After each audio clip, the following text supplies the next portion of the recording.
Well, good morning, everybody. This is Dr. Tom Schlueter with today's Tom's Take. From Ephesians 6, verse 14. Stand therefore, having girded your waist with truth, having put on the breastplate of righteousness. I'm going to continue today talking about those hymns that the Lord pointed out to me over the last several weeks by bringing them back to my memory in vivid ways in the middle of prayer times, how they were foundational in building my faith from a very young age. But let me set the stage by introducing you to my father. Arnold Schlueter was ordained in 1945 and served the Lord for 75 years. My wife, Helen, they married on the afternoon of his ordination because they couldn't be married in seminary. And so they had a marriage of 75 plus years.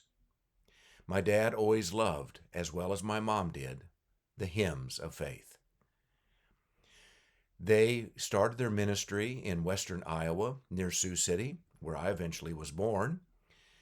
But then eventually, throughout a couple of other ministry positions, they were in Dickinson, Texas, south of Houston. I was in high school at that time when this happens. What happens? Well, my dad, as he would lead service in a Lutheran church, going through the liturgy of the Lutheran church, he would always have a sermon hymn. It was sung before the sermon, and then he would get up and deliver the Word of God. But he always had us, as a congregation, to sit during that sermon hymn. But interestingly, today, as he was leading the hymn, he had chosen the hymn, Stand Up for Jesus. And everyone was sitting, except his youngest son. Near the back of the church, I thought, this doesn't seem right.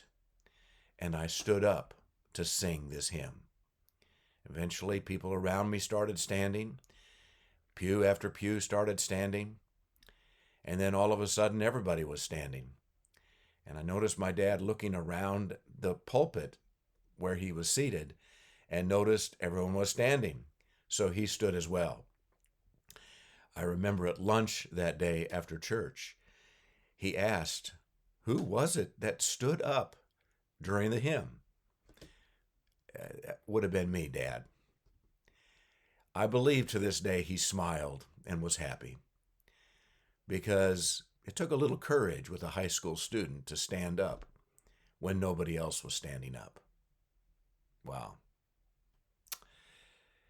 Stand up for Jesus has always been one of my favorites. Let me give a little history of the song. Dudley Ting served as his father's assistant at Philadelphia Church of the Epiphany and was elected to be its pastor when his father retired in 1854. He was only 29 when he succeeded his father at this large Episcopal church, and at first it seemed a great fit. But the honeymoon ended when Dudley began vigorously preaching against slavery.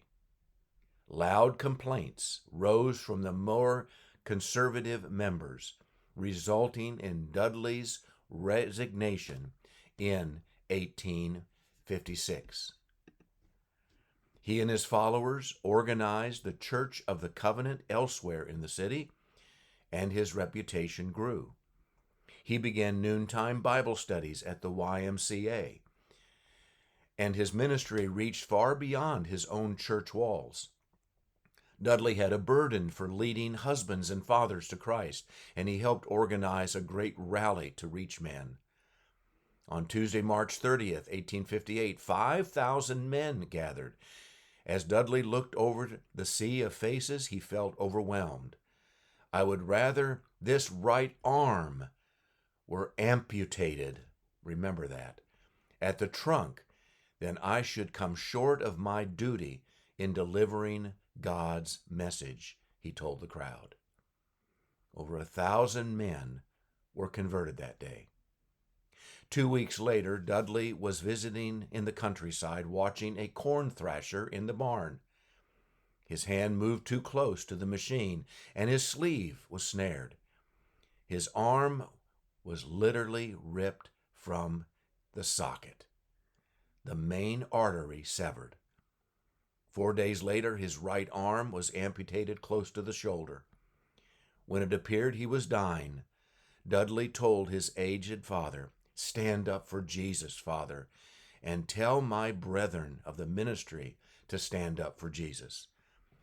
Reverend George Duffield of Philadelphia's Temple Presbyterian Church was deeply stirred by Dudley's funeral, and the following Sunday he preached from Ephesians 6:14 about standing firm for Christ.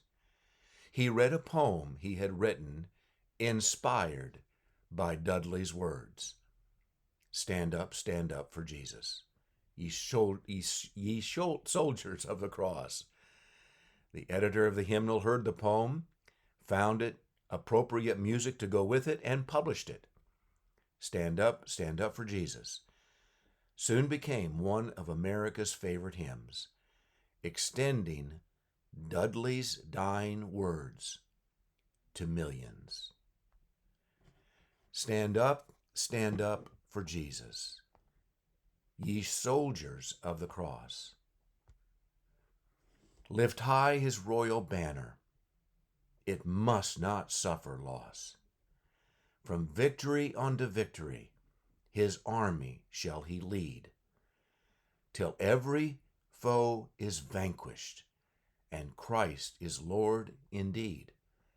Stand up for Jesus, the trumpet call obey. Forth to the mighty conflict, in this his glorious day. Ye that are men, now serve him, against unnumbered foes.